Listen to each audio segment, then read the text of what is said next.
పోతున్నాడు అనుకోండి, అతన్ని గదిలిచ్చి, ఇదిగో నువ్వు ఎన్నిసార్లు చెప్పినా వినట్లేదు కాబట్టి నువ్వు చనిపోయి ఉన్నావంటే ఒప్పుకోడమ్మ. ఏంటి నేను తిరుగుతూ ఉంటే శాపనార్థాలు పెడతా ఉంటాను కదా. ఒప్పుకోడు మనిషి. కానీ వాక్యం ఏమని స్టేట్మెంట్ ఇస్తుందంటే, మనము పాపముల చేతను అపరాధముల చేతను చచ్చిన వారమై ఉన్నాం. అటువంటి స్థితి నుండి విడిపించడానికే యేసుక్రీస్తు ప్రభువారు ఈ లోకానికి వచ్చారు. ఇది క్రిస్మస్ కదా, కానీ మనం సిలువ గురించి చెప్పుకుంటున్నాం. ఆ క్రిస్మస్ దేనికి జరుపుకుంటున్నామంటే, ఆయన సిలువ వేయబడడానికే కదా. ఒక సంతోషకరమైన వార్త ఏంటంటే, మన పాపాలను తొలగించడానికి ఆయన ఈ లోకానికి వచ్చాడన్న సంతోషం. విచారం ఏంటంటే ఆయన మరణిస్తాడు. మనం విచారపడతా కూర్చుంటే మన పాపాలు తొలగిపోవు, మన అపరాధాలు తీసివేయబడవు. ఆయన రావాలి, ఆయన మరణించాలి. మరణించకపోతే మన పాపములకు క్షమాపణ లేదు. అదే మనకు సంతోషం. ఆయనకు బాధకర విషయమైనా కూడా మనకు సంతోషం ఏంటంటే మన పాపాలు తొలగించబడ్డాయి. అందుకే చూడండి, మనము అపరాధము వలనను శరీరమందు సున్నతి పొందక ఉండుట వలన మృతులై ఉన్నామంట. శరీరమందు ఏమై ఉండాలి? సున్నతి పొందాలి. అది యూదులు చేసే పని. అయితే యేసుక్రీస్తు ప్రభువారు వచ్చి ఆ సున్నతి అనే పద్ధతిని ఆయన తొలగించాడు. ఎలాగా అంటే, ఆయన బాప్తిస్మము అనే ఒక పద్ధతిని ఆయన నియమించాడు. అందుకే యేసు ప్రభువారు కూడా ఏం చేయబడ్డాడు? సున్నతి చేయబడ్డాడు. ఆయన సున్నతి చేయబడి మనం ఇంకా సున్నతి చేయబడాల్సిన అవసరం లేదు, దాన్ని కొట్టేశాడు. తర్వాత ఏ నియమాన్ని ఆయన పెట్టాడంటే, బాప్తిస్మము శరీరమందు, ఇక్కడ స్పష్టంగా రాయబడి ఉంది, ఆత్మకు కాదు. ఏంటి? శరీరమును. శరీరమందు నువ్వు బాప్తిస్మం పొందావా? అదేంటి? మనం నీళ్ళల్లో మునిగి లేవడం. అంటే మనం ఎలా తీస్తారు బాప్తిస్మం? ఎలా వెనక్కి పడుకోబెట్టి లేపుతారు. అంటే మనం మరణించి తిరిగి లేచాం. అది శరీరమందు జరుగుతుంది. మరి ఆత్మ సంగతి ఏంటి?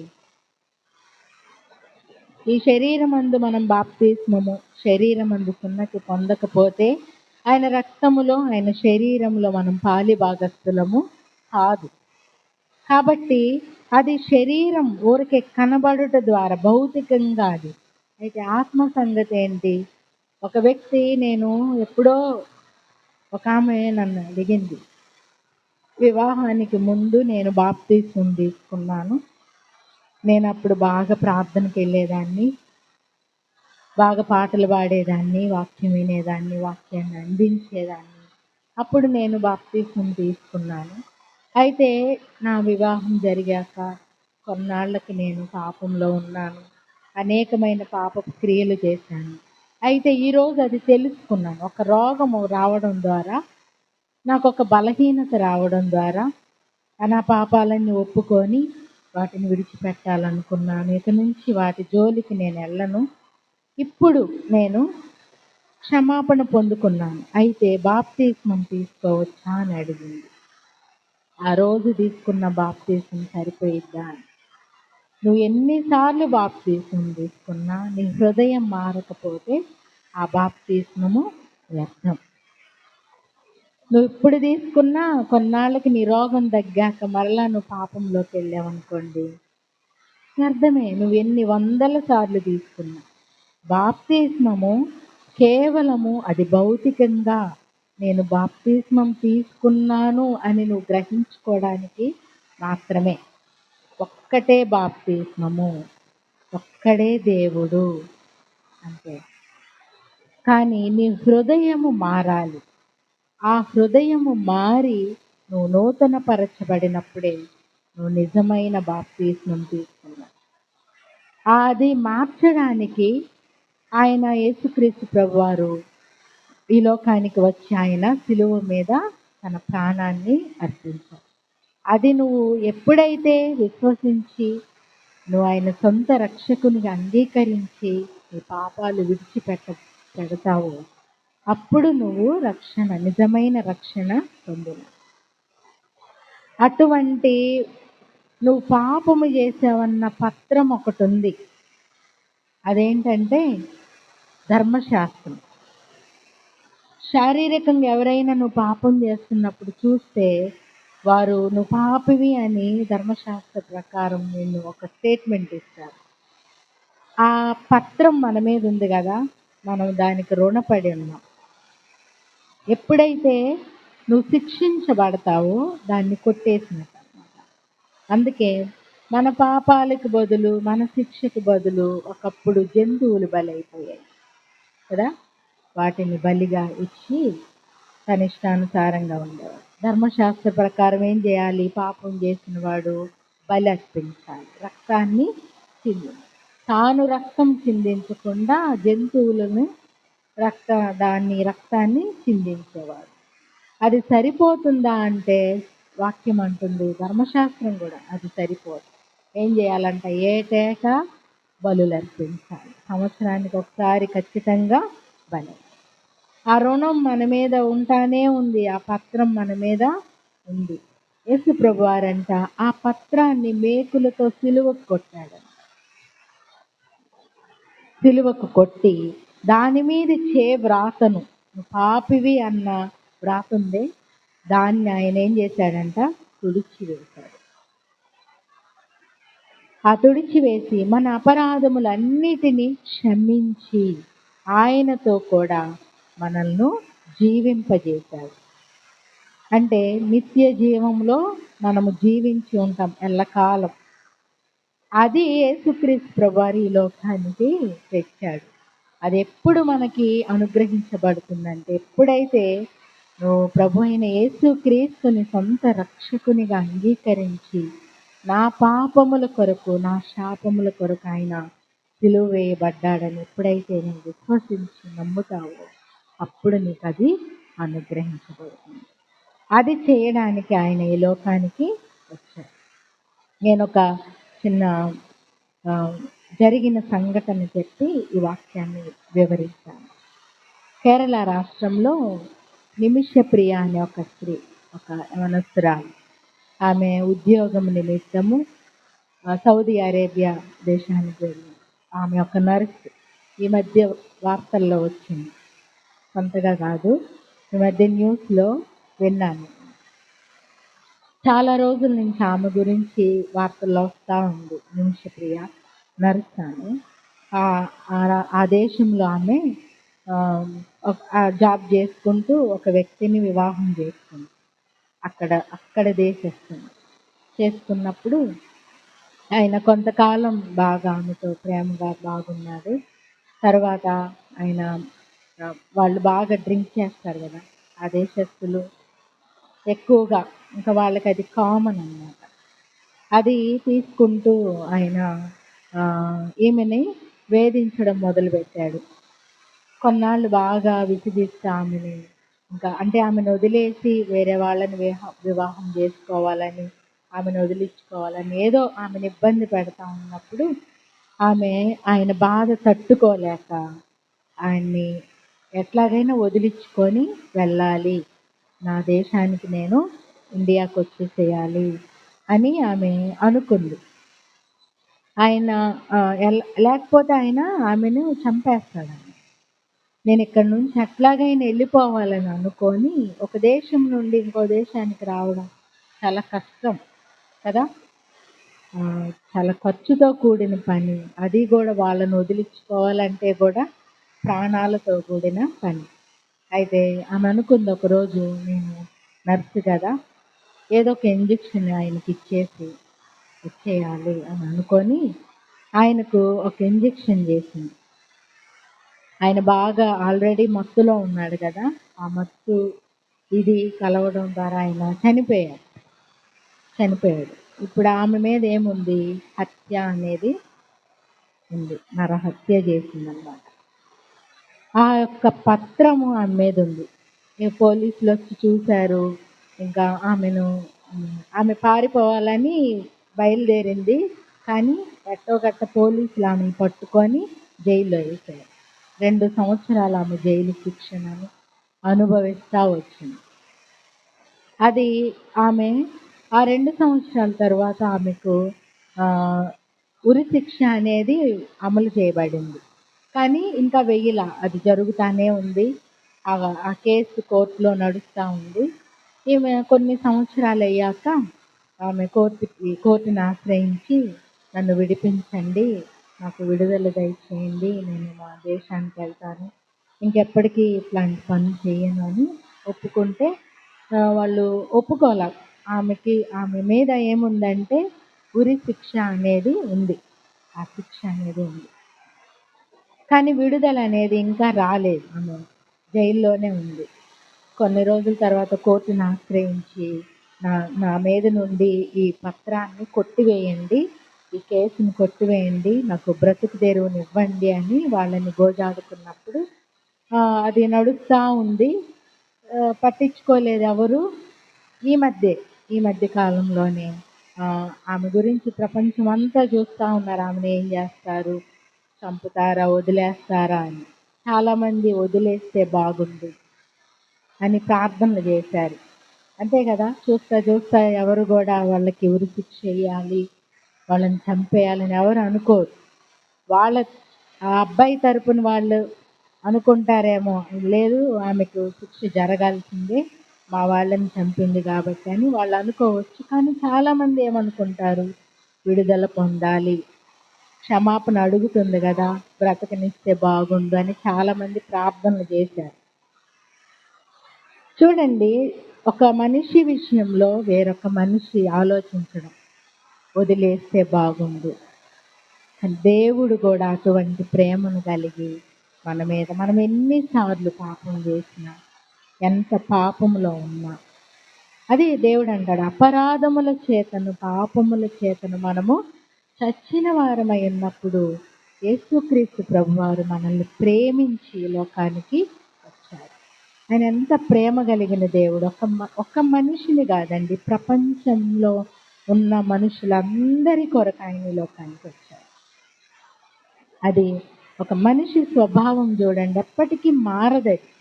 అయినా కూడా ఆయన ప్రేమ ఎంత గొప్పది కదా, మనల్ని ప్రేమించి లోకానికి వచ్చాడు. అందుకే యోహాను రాస్తాడు, దేవుడు లోకమును ఎంత అని వర్ణించాడు, ఎంతో. ఒక మనిషిని, ఒక దేశాన్న, ఒక రాష్ట్రాన్న, ఒక ప్రాంతాన్న, కొద్దిమంది మనుషులన, ఆయన్ని ఇష్టపడే మనుషులనేనా? కాదు. ఎంతమందినంట? ప్రపంచమంతటిని ఎంతో ప్రేమించాడు దేవుడు లోకమును. ఈ లోకంలో ఉన్న సర్వ మానవాళిని ఎంతో ప్రేమించాడు. ఎంత అంటే తాను మరణించాక. ఎవరైనా ప్రేమిస్తారా? ఒక మనిషిని అయితే స్వార్థపూర్వకంగా ఒకవేళ ప్రేమిస్తారేమో, కొంతమందిని అయితే మావారు అనే ఉద్దేశంతో ప్రేమిస్తారేమో కదా. మా ప్రజలు, మా ఇంటి పార్టీ వాళ్ళు, మా జనులు, మా రక్త సంబంధికులు అని ప్రేమించి ఒకవేళ ఏమైనా చేస్తారేమో, కానీ ప్రపంచ మానవాళి కొరకు ఆయన కన్న బిడ్డలు, ఆయన తన స్వహస్తాలతో చేసుకున్న బిడ్డలు పక్కకి వెళ్ళిపోతే వీళ్ళింతే అని దేవుడు వదిలేయలేదు కదా. ఎన్నో కట్టడలు, ఆజ్ఞలు పెట్టాడు. మారతారేమో, తమ బ్రతుకులను మార్చుకుంటారేమో, తమ ప్రవర్తనలు సరిదిద్దుకుంటారేమో అని కొన్ని శిక్షలు అమలు చేశాడు. కానీ అయినా కూడా మారకపోతే ఆయనే దిగి వచ్చాడు ఈ లోకానికి. నాకు ఒక పాట ఇష్టం, పరమ దైవమే మనుష్య రూపమై దిగి వచ్చెను ఈ లోకమే. పరమ దైవం ఎవరి కోసం వచ్చాడు? మన కోసం. మనుష్య రూపమై, ఆ దేవుడే మనిషిగా, మానవ రూపిగా. ఇదేమన్నా మంచి శరీరం అండి? ఎటువంటి శరీరం ఇది? పాపపు శరీరం. పాపపు శరీర ఆకారముతో ఆయన ఈ లోకానికి వచ్చాడు. శరీరమందు శ్రమ పొందాడంట ఆయన. మనలాగా వచ్చి మనలాంటి పాపిగా పిలువబడ్డాడండి ఆయన.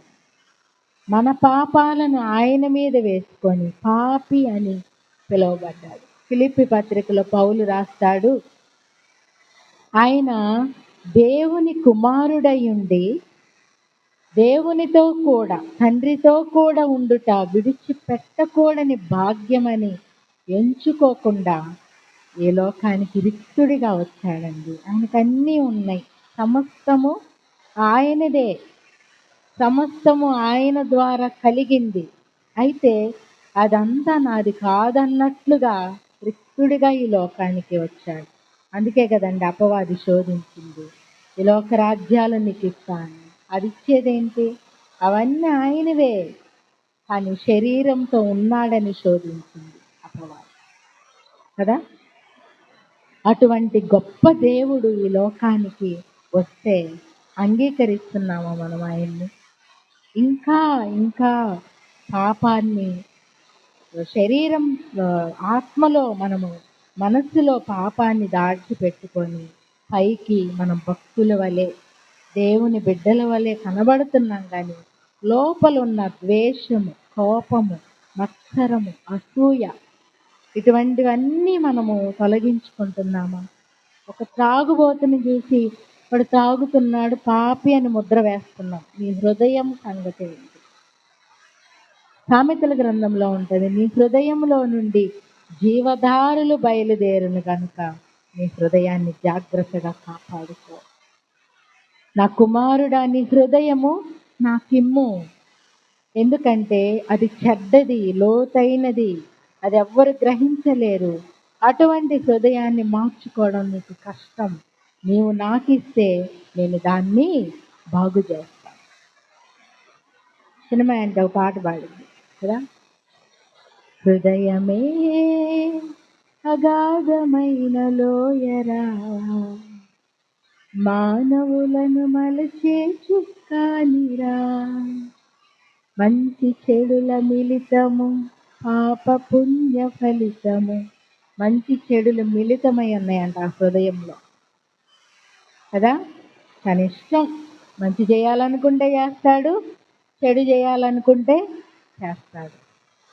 దేవుడు ఇచ్చిన గొప్ప వరం ఏంటో తెలుసు, అదేనండి నీకు అవగాహన, మంచి చెడని తెలుసుకునే ఒక ఆలోచన స్థితిని దేవుడు మన హృదయంలో పెట్టాడు. కానీ మనం దేన్ని ఎక్కువ యాక్సెప్ట్ చేస్తామంటే చెడునే కదా. అటువంటి హృదయాన్ని దేవుడు నాకు ఇవ్వమని అడుగుతున్నాడండి. నీ హృదయం అనే తలుపు యొద్ద ఆయన నిలుచుండి తట్టుచున్నాడు. ఆయన స్వరం విని కూడా ఎందుకు తీయట్లేదు? పరమగీతంలో సొలొమోను భక్తుడు రాస్తాడండి, ఆమె తన ప్రియుడు తలుపు వద్ద నుండి నిలుచుని పిలుస్తూ ఉంటే ఆమె తన బట్టలు కూడా తీసేసి పరిగెత్తిందంట తన ప్రియుడి కొరకు. ఆ ప్రియుడు ఎవరు? యేసుక్రీస్తు ప్రభువు. అయ్యో, నేను ఇప్పుడే కాళ్ళు కడుక్కొని నా వస్త్రాలు మార్చుకొని పండుకొని ఉన్నాను, నా ప్రియుడు అంతలో వచ్చాడు, తలుపు తడుతూ ఉన్నాడు అని చూసి ఆమె అయినా పర్వాలేదని తన బట్టలు తీసేసి తన ప్రియుడి కొరకు పరిగెత్తుకొని ఉన్నాడు. అలాంటి మనస్సు, నా దేవుడు నన్ను పిలుస్తున్నాడు, నేను పాపపు స్థితిలో ఉన్నాను, నన్ను మార్చాలని ఆయన పిలుస్తున్నాడు, ఎన్నో మారులు నన్ను గద్దిస్తూ ఉన్నాడు, నేను ఆయన దగ్గరికి వెళ్ళాలని ఆశపడుతున్నావా? దేవుడే ఈ లోకానికి దిగి వచ్చాడండి. మన మీద ఉన్న ఒక పత్రాన్ని కొట్టివేసి దాన్ని మేకులకు సిలువ మీద మేకులతో దాన్ని కొట్టి బంధించేసి మన మీద ఉన్న వ్రాతను ఆయన ఏం చేశాడంట? విడిచివేశాడు. ఎఫెసీ పత్రికలో ఉంటుంది, మనకు అడ్డుగా ఉన్న ఆ గోడను పడగొట్టి మనతో సంధి చేశాడంటండి. దేవుడండి మనిషి కొరకు మనిషితో ఒక ఒప్పందం చేసుకొని వెళ్ళాడు. ఎంత గొప్ప దేవుడు ఆయన! మరి అటువంటి దేవుణ్ణి అంగీకరిస్తున్నావా? సొంత రక్షకునిగా అంగీకరించావా? నా దేవుడు నా కొరకు ఈ లోకానికి వచ్చాడని నువ్వు విశ్వసిస్తున్నావా? చూడండి ఎఫెసీ పత్రికలో 2వ అధ్యాయం 4వ వచనంలో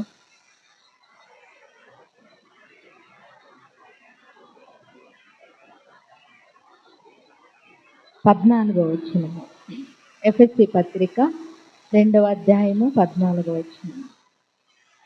ఆయన మన సమాధానమై ఉండి మీకును మాకును ఉండిన ద్వేషమును అనగా విధి రూపకమైన ఆజ్ఞలు గల ధర్మశాస్త్రమును తన శరీరమందు కొట్టివేయుట చేత మధ్య గోడను పడగొట్టి మన ఉభయులను ఏకము చేసెను. మనము అంటే ఎవరు? అన్యజనులు, అలాగే దేవుని యొక్క ప్రజలు. వాళ్ళందరినీ ఒకేలాగా తన బిడ్డలుగా అంగీకరించడానికి మన మధ్యలో విధి రూపకమైన ఆజ్ఞలు గల ఒక ధర్మశాస్త్రం ఉంది. అడ్డుగోడది. శిక్ష, ఇదిగో నువ్వు పాపివి అని చూపిస్తుందండి ధర్మశాస్త్రం. నువ్వు పాపివి కాదు, నీతిమంతుడు అని చెప్పడానికి యేసుక్రీస్తు ప్రభువారు వచ్చి ఆజ్ఞలనన్నిటినీ తొలగించాడు. ధర్మశాస్త్రాన్ని ఏం చేశాడు? ఆయన కొట్టివేశాడు. అదే మనకు ఉన్న మధ్య గోడ. నువ్వెప్పుడు పాపివేనే చెప్తుంది ధర్మశాస్త్రం. అందుకే కదా ఒక స్త్రీ వ్యభిచారముతో పట్టబడిన స్త్రీని ఆయన దగ్గరికి తీసుకొచ్చి, ఇదిగో ఏం పాపం చేస్తుంది, ఏం చేయాలి, ధర్మశాస్త్రం రాళ్లతో కొట్టమని చెప్తుంది అని రాళ్ళు తీసుకొని వచ్చారండి. యేసు ప్రభువారు ఏం చేశారు? మీలో పాపం లేని వాడి మీద ధర్మశాస్త్రం చెప్తుంది, ఓకే, ముందు నువ్వు పాపివా కాదా చూసుకోవాలి. స్త్రీ ఒక్కదాన్ని తీసుకొచ్చారు, పురుషుడేడి? ఇంత గొప్ప దేవుడండి ఆయన. అటువంటి పత్రాన్ని కొట్టివేశాడు, అటువంటి అడ్డుగోడను ఆయన తొలగించాడు. అటువంటి దేవుడు ఈ లోకానికి దీనుడుగా, దరిద్రుడుగా ఈ లోకానికి వస్తే పండగలు చేసుకుంటున్నాము. నిజంగా నిజమైన ఆరాధన మనస్ఫూర్తిగా హృదయంలో నువ్వు కడగబడి నా పాపాలు కొట్టివేయబడ్డాయి అన్నప్పుడే నిజమైన క్రిస్మస్, నిజమైన ఆనందం. గొర్రెల కాపురులు ఊరకే సందడి చేయలేదండి. ఇదిగో బలులు అర్పించే పని లేదు మాకు అని సంతోషంగా వాళ్ళు యేసయ్య దగ్గరికి వచ్చారు, ప్రచురపరిచారు. ఇంకా బలులు ఇవ్వాల్సిన అవసరం లేదు, లోకరక్షకుడు వస్తాడని ప్రవచనాలు ఏవైతే చెప్పబడి ఉన్నాయో అవి ఇదిగో నెరవేరింది అని. అది వాళ్ళ సంతోషం, అది వాళ్ళ సంతోషం. అంతేగాని ఆయన ఏదో పుట్టాడు, ఆయన దగ్గర ఏదో కానుకలు ఉన్నాయి, పండగ చేసుకుందామని కాదు వాళ్ళు వచ్చింది. బలులు ఆపివేయబడతాయి. సర్వమానవాళి కొరకు ఒక్కడే బలిగా వచ్చాడు, లోక పాపములను మోసుకొని పోవు దేవుని గొర్రెపిల్ల. ఆ గొర్రెపిల్ల వచ్చింది మనకి. ఇంకా ఈ రాత్రి టైంలో మనం మందలను కాసే పని లేదు, కష్టపడాల్సిన పని లేదు, మన పాపాలు కొట్టివేయబడుతున్నాయన్న సంతోషంతో వాళ్ళు ఆయన చూడడానికి వచ్చి ప్రచురపరిచారని. అది అటువంటి సంతోషము మీకుందా? ఎన్నో పండగలు వెళ్తున్నాయి కానీ హృదయం మారట్లేదు. ఆ హృదయం మారినప్పుడే నిజమైన క్రిస్మస్. అలాగున మనము ఆ సమాధానకారకుడైన యేసుక్రీస్తు ప్రభువును మనం అంగీకరిస్తే నిజమైన సమాధానం మనకు ఉంటుంది. చూడండి, ఇట్లు సంధి చేయుచు ఉభయులను ఏకము చేసెను. ఇట్లు సంధి చేయుచు ఈ ఇద్దరిని తన యందు ఒక్క నూతన పురుషునిగా సృష్టించి తన శిలువ వలన ఆ ద్వేషమును సంహరించి దాని ద్వారా వీరిద్దరిని ఏక శరీరముగా చేసి దేవునితో సమాధానపరచవలెనని ఇలాగు చేసెను గనుక ఆయనే మనకు సమాధానకారకుడై ఉన్నాడు.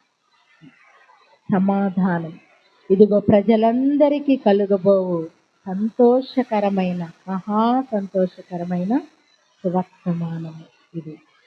యేసుక్రీస్తు ప్రభువారు వచ్చి మనకు సమాధానాన్ని అనుగ్రహించాడు. సర్వోన్నతమైన స్థలములలో దేవునికి మహిమ, ఆయనకి ఇష్టలైన మనుషులకు భూమి మీద సమాధానం.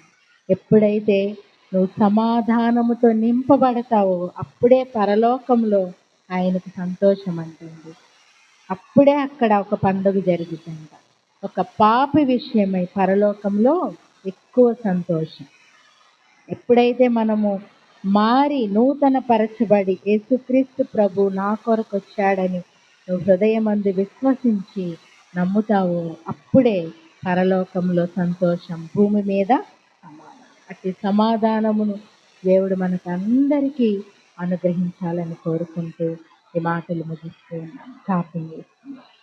పరిశుద్ధుడా, మహోన్నతుడా, మహాఘనుడా, అత్యున్నత సింహాసమును నైనా ఆసీనుడుగా ఉండి నైనా ఈ లోకానికి నైనా నువ్వు దరిద్రుడిగా దేనుడిగా ఈ లోకానికి వచ్చి మా మీద ఉన్న పాపపు పత్రమును, ధర్మశాస్త్రము విధులు గల ఆజ్ఞలు గల ఒక పత్రమును నైనా నీవు మేకులతో సిలువకు కొట్టి మాకు సమాధానమును అనుగ్రహించి ఉన్నావు ప్రభా. అవునయ్యా, ఇదిగోనైనా అట్టి సమాధానము మేము పొందుకొని మా కొరకు ఈ లోకానికి వచ్చావని, మా పాపములు కొట్టివేయబడి ఉన్నాయని నైనా మేము విశ్వసించి నిజమైన సంతోషమును సమాధానమును పొందుకోవడానికి మీరు అనుగ్రహించిన ఈ భాగ్యాన్ని బట్టి వందనాలయ్యా, స్తోత్రాలు. ప్రతి ఒక్కరునైనా నిన్ను అంగీకరించుటకు సహాయం చేయండి.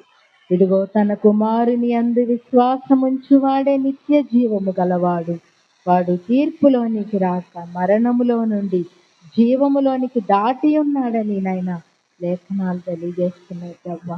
అవునయ్యా, ఎవరైతే నిన్ను అంగీకరిస్తారో, ఎవరైతే నైనా నిన్ను అనుసరిస్తారో అట్టి వారు తీర్పులోకి రారని నిత్య జీవమును పొందుకుంటారని మీరు తెలియజేస్తున్నారు. అవునయ్యా, ఈ లోకంలో మేము ఎంతకాలము జీవించినా నీ రాజ్యములకు చేరవలసిన వారము. అయినా నీ రాజ్యంలోకి మేము చేరాలంటే అయినా యేసుక్రీస్తు ప్రభువును మేము నైనా ప్రభు అని ఒప్పుకోవాలి, రక్షకునిగా అంగీకరించాలి. అయినా అట్టి మాటల చేత మమ్మల్ని దర్శించారయ్యా, మీ వందనాలు, స్తోత్రాలు. మా హృదయంలో నాటబడి నైనా నిన్ను రక్షకునిగా అంగీకరించే భాగ్యం ప్రతి ఒక్కరికి దయచేయమని ప్రార్థిస్తూ యేసయ్య పరిశుద్ధ నామంలో ప్రార్థించి అడిగి వేడుకొనుచున్నాము తండ్రి, ఆమేన్. పరలోకమందున్న మా తండ్రి, నీ నామం పరిశుద్ధపరచబడును గాక, నీ రాజ్యము మాకొచ్చును గాక, నీ చిత్తము పరలోకమందు నెరవేరుచున్నట్లు భూమి యందును నెరవేరును గాక.